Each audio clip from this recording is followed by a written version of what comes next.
மகாபலி சக்கரவர்த்தியை பற்றி எல்லாரும் நல்லா கேட்டிருப்பேன், தெரிஞ்சிருக்கும் இல்லையா?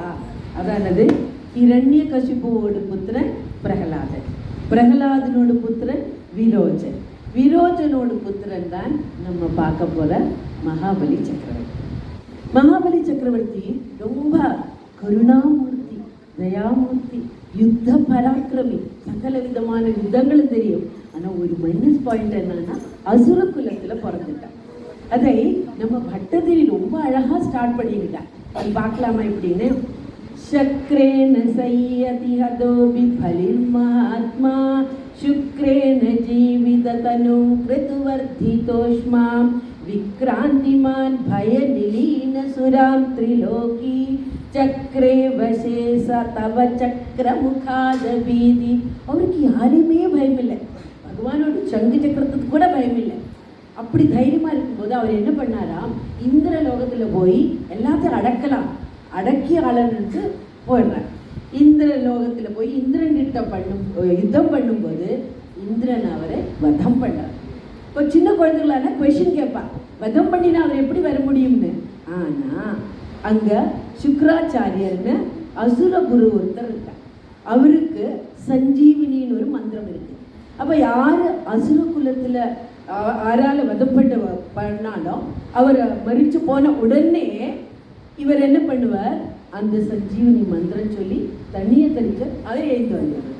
அதே போல வந்தவர் தான் நம்ம மகாபலி சக்கரவர்த்தி. ஸோ இவர் இப்படி வந்து ரெண்டாவது யுத்தம் பண்ணி இந்திராதி தேவர்களை எல்லாம் சிறையில் வச்சிடும். அது ரொம்ப சங்கடமா இருக்கு. யாருக்கு? அதிதி தேவி. அதிதி தேவி யாருன்னா அவள் வந்து கஷ்யப்பனோட வைஃப், அவள் வந்து தக்ஷ பிரஜாபதியோட பொண்ணு. ஸோ அவளுக்கு பிறந்த குழந்தைகள் எல்லாருமே தேவாக்கள் தான். ஸோ இப்படி இருக்காளே ரொம்ப சங்கடப்படுவாள். அப்புறம் அவள் என்ன பண்றான்னா பயோவிரதம், பயோவிரதம்னா ஒரு பாலை மட்டும் சாப்பிட்டு இருக்கிற ஒரு விரதம் ஆரம்பிப்பாள். அது ஆரம்பிச்சு முடியிற கட்டத்துல பகவான் சங்கு சக்கர கதாதாரியாய் முன்னாடி வருது.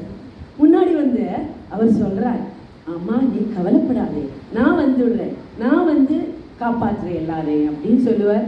அதுல தான் துவாதசி திதியில சிரவண நட்சத்திரம், திருவோண நட்சத்திரத்துல பகவான் வாமனமா அவதாரம் எடுக்கிறார். அவதாரம் எடுக்கிறார். இந்திராதி தேவர்கள் எல்லாம் அவ்வளவு சந்தோஷப்படுறான். சந்தோஷமான சந்தோஷம், எல்லாரும் புஷ்ப விருஷ்டி பண்ணுவான். புஷ்ப விருஷ்டி பண்ணினா அந்த நேரத்துல நம்ம பகவான் என்ன பண்றாருன்னா அப்படியே ஒரு வட்டு ரூபம் எடுத்து விடுவார். வட்டு ரூபம் எடுக்கிறதுக்குள்ள கஷ்யப பிரஜாபதி, அப்புறமா பாரத்வாஜ ரிஷி, விஸ்வாமித்ரா எல்லாருமே சேர்ந்து உபநயனம் பண்ணி வச்சுடுறாங்க. உபநயனம் பண்ணின உடனே ஒருத்தர் கமண்டலம் கொடுப்பார், ஒருத்தர் பாதரட்சம் கொடுப்பார், ஒருத்தர் வேஷ்டி கொடுப்பார், ஒருத்தர் மணிமாலை கொடுப்பார், ஒருத்தர் குண்டலம் கொடுப்பார், ஒருத்தர் கொடை கொடுப்பார். ஸோ இதையெல்லாம் எடுத்துட்டு அழகா அவர் முன்னாடி வரார். எங்க வரார்? அங்க மகாபலி யக்னம் பண்ணிட்டு இருப்பார். ஏன்னா யக்னம் பண்ணி முடிச்சது என்ன கேட்டாலும் வரம் கொடுத்துருவார். ஸோ இப்போ நம்மள அந்த வாமன அவதாரத்துல பார்க்கலாமா? அந்த அவதாரத்துல பகவான் எப்படி வராருன்னு பார்க்கலாம். ஸோ அவர் அப்படியே வரார். அவர் வரது பார்த்தோன்னா அப்படியே கமலதளம் போல கண்ணுகள், பாதமெல்லாம் பார்க்குற நம்ம வாமன அவதாரத்துல பகவான் வரத்தை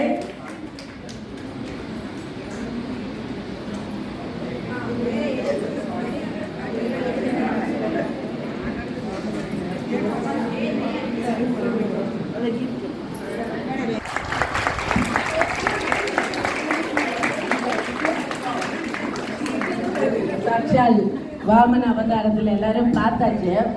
அவரை பார்த்தது எல்லாருக்கும் அவ்வளவு சந்தோஷமாச்சு. பலி சக்கரவர்த்தி அதோட அவர் சொல்றார், விழுந்தாய்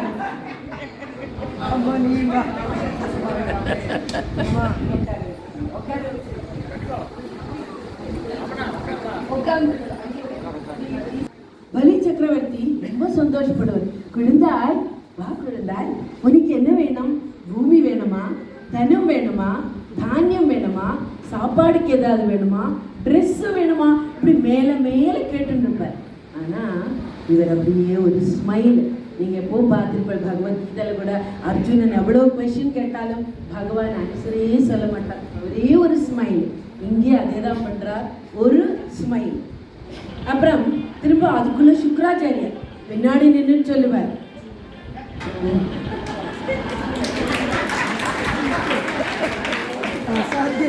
சுக்ராச்சாரியார் பலி பின்னாடி நின்று நூனம் விஷ்ணுரயம்.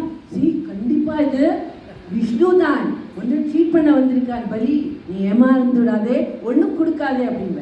பலி சொல்றாரு, இருக்கட்டுமே என்ன போ, நான் கொடுத்தா நான் தானம் கொடுத்து தன்யனாவேன் இல்லையா, அதனால பரவாயில்ல அப்படின்னு. சுக்ராச்சாரியர் அதுவும் விடுறதா இல்லை. அவர் திரும்பவும் வந்து சொல்லிட்டே இருப்பார், கொடுக்காதே கொடுக்காதே கொடுக்காதே அப்படின்னு. ஆனா இவர் அதை ஒன்றும் கேட்கறது இல்லை. அப்போ திரும்பி அவர் கேட்கிறார், உனக்கு என்ன வேணும் கொஞ்சம் சொல்லு அப்படின்றார். அவர் அதுக்குள்ள வக்ஷஸ்தலி சுகநிலீன விலாசி லக்ஷ்மி, பகவானோட வக்ஷஸ்தலத்துல எப்பவுமே லக்ஷ்மி தாயார் எழுந்திருப்பா.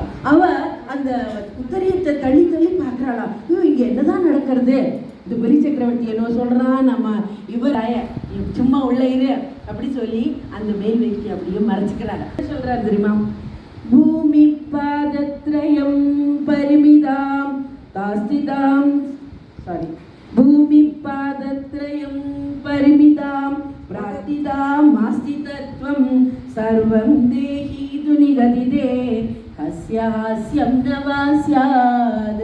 எனக்கு 3 பாதத்ரயம் 3 அடி கொடு, ஒரு 3 அடியில கொடுத்தா நீ என்னதான் பண்ண போறாய்? அவர் சொல்லுறான், எனக்கு தபஸ் பண்ண எனக்கு ஜஸ்ட் 3 அடி மண்ணு கொடு பலி சக்கரவர்த்தி, அது போடும். ஐயோ நீ கேட்டிருந்தா சொர்க்கம் பாத்தாளம் பூமி எல்லாம் கொடுத்துருப்பேனே. ஹாஸ்யமா சொல்லுவாரா, ரொம்ப தமாசா சொல்லுவாரா, எனக்கு இது போரும் அப்படின்னு சொல்றார். உடனே இவர் திரும்பி பார்க்கறதுக்குள்ள பகவான் அப்படியே விஸ்வரூபம் எடுத்துட்டார். ஆகாசத்துக்கும் பூமிக்குமா சேர்ந்து எடுத்து பாத்தாளத்தை அழிந்துட்டார். 2ஆம் தடி அத்தல வித்தல சுத்தல மகாத்தல தலாத்தல பாத்தால பூலோக பூவர்லோக சொர்க்கலோக ஜெகத்லோக மகர்லோக இந்திரலோகந்தர. இந்திரலோகத்துல வரத்துல அத்தனை தேவர்கள் அவ்வளவு சந்தோஷப்பட்டது. உடனே பிரம்மா வருவார், பாத பூஜை பண்ணுவார், அவர் தண்ணி விட்டு கால அலம்புறார். அந்த தண்ணி தான் பூமியில கங்கையா வருது. அது சிலவா சொல்றா, ஒரு கதையில பகீரதன் பிரயத்னம் பண்ணி வந்ததுன்னு, சில கதையில இப்படியும் சொல்றார். ஸோ ஒரு கதை ஒரு ஆதரை பற்றி டிபெண்ட்ஸ் ஆன் தட், அந்த மாதிரி எழுதிடுவார். ஸோ அதை எழுதி அவர் எடுத்து அந்த 2 அடியும் அளந்தாச்சு. பலி சக்கரவர்த்தி 3ஆம் அடி நான் எங்கே வைக்கட்டும் அப்படின்னு கேட்டார். பலி அழகா சிரிச்சுண்டு கரம் கூப்பி சிரம் தாய்த்தி சொல்லார், தலையில காலை வச்சுக்கோ. ஆனால் பாகவதத்தில் அந்த மாதிரி சொல்லலை. பட் இவர் பண்ணுவார். இவர் பண்ணி அவர் பாத்தாளத்தில் அனுப்புகிறார். அதுக்கு முன்னாடி அவர் சொல்றார், பலி நீ எவ்வளோ நல்ல ராஜா, உன்னோட ஜனங்கள் எல்லாம் எவ்வளோ நன்னா நீ பார்த்துட்டு வந்திருக்க, அதனால உனக்கு ஒரு வரம் தரேன், என்ன வரம் வேணும் கேளு. இவர் சொல்லுவார், என்ன சொல்லுவார் தெரியுமா, அந்த காலத்துல நான் ராஜாவா இருந்த காலத்துல மாவேலி நாடு வாணிடும் காலம் மனுஷர் எல்லாரும் ஒன்று போலே ஆமோதத்தோടെ വസിക്കും കാലം ആപത്തങ്ങൾക്കു മുട്ടില്ലതാനും കള്ളവുമില്ല ചതിയുമില്ല எல்லோளமில்ல பொலிவஜனம். ஸோ அந்த காலத்தில் எல்லாரும் ரொம்ப சந்தோஷம். ஆதி வியாதி ஒன்றும் கிடையாது.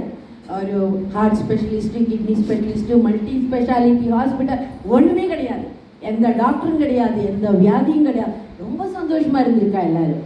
அதுபோல் கள்ளப்பறை செருநாயின்னு எல்லாத்தையும் சீட் பண்ணுவான். இப்போ இங்கே பார்த்தா 99% of you would have gone to abroad. All are foreign returned. Okay, I'll ask one small question. Let me see who is going to answer. Because நம்ம ஏஜ் ஆக forget. We go abroad. நம்ம பையன் மாட்டு போட்டு கூட போவோம், இல்லை பொண்ணு மாப்பிள்ளை கூட போவோம்.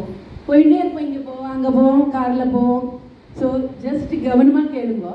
போகிற நேரத்தில் ஏதோ ஒரு ரெஸ்டாரண்ட்டு நிறைய இருக்கும் அங்கங்கே, அதில் தலையை விரிச்சு போட்டுட்டு ஒரு ராணி நிற்பேன். ஜஸ்ட் யாருக்காவது நினைவு வருதா அது எதுன்னு? தலையை விரிச்சு போட்டுட்டு ஒரு ராணி. அப்ராட்ல எல்லாரும் போய் பார்த்தும் இருப்பேன். Just you can recollect. நம்ம ராமூர்த்தி மாமா தலையை சொல்லுங்க. தலையை விரிச்சு போட்டுன்னு ஒரு ராணி ரெஸ்டாரண்ட்ல. இன்னும் க்ளூனா ஒரு போட்டோ தானே, அது not the real Rani. No, no, no. Starbucks coffee, correct. Super. Starbucks coffee. See, இந்த Starbucks காஃபில நீங்கள் ஸ்மால், மீடியம், லார்ஜ் மூணு பார்த்துருப்பேன் கண்டிப்பா. இப்போ நம்ம போனால் என்ன நினச்சிப்போம், இந்த லார்ஜில் ஐயோ இவ்வளோ காஃபி நான் குடிப்பேனா, வேண்டாம் வேண்டாம், ஐ வில் டேக் ஒன்லி இந்த ஸ்மால். அந்த ஸ்மாலில் நீங்கள் காஃபி வாங்கி அந்த லார்ஜில் விட்டு பாருங்க, it is the same. Or மீடியத்தில் விட்டு பாருங்க, இட் இஸ் த சேம். அதுதான் சீட்டிங்.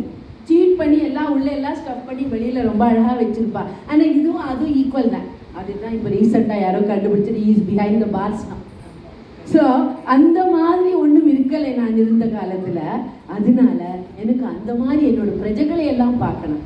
அந்த நாளைக்கு திருவோணத்தன்னைக்கு நான் வருவேன். எல்லாரும் பார்க்கணும். எல்லாரும் சந்தோஷமா எப்படி இருக்கா, பச்சடி கீச்சடி கறி காலை நோலை நவியல் பட்டம் பொப்படம் பாயசம் அப்படி விதமா சமைச்சு சாப்பிடுவா. புதிய ட்ரெஸ் போட்டுப்பா. அப்புறமா கைகுட்டி களி ஆடுவா, ஊஞ்சல் ஆடுவா, சந்தோஷமா இருப்பா. அதை நான் பார்க்கணும் அப்படின்னு சொன்னதும் அவர் சொன்னா சரி ஓகே, தட் இஸ் கிராண்டட். அதுதான் திருவோணத்தன்னைக்கு மகாபலி வருது. அந்த ஒரு வித்தாந்தம் தான் நம்மளும் என்ஜாய் பண்ணுறோம். கேரளாத்தில் எல்லாரும் பண்ணுறான், எல்லாரும் ரொம்ப நல்லா என்ஜாய் பண்ணுவான். We are also in the border of Kerala. So we are also enjoying Thiruvonam. கைகொட்டி கழிப்பா இப்போ எல்லாரும் பார்க்க போகிறேன். அப்போ நம்ம மகாபலி சக்கரவர்த்தி இப்போ வருவார். சக்கரவர்த்தி நம்ம ஃபர்ஸ்ட் ஆஃப் ஆல் இவர் வந்துட்டார் நம்மளோட வாமன அவதாரத்தில், பகவான் வந்தாச்சு. நெக்ஸ்ட் நம்ம பார்க்க போகிறது மகாபலி சக்கரவர்த்தி. அவரை வரவேற்கலாமா எல்லாரும்? ராஜ வீர மக்கள்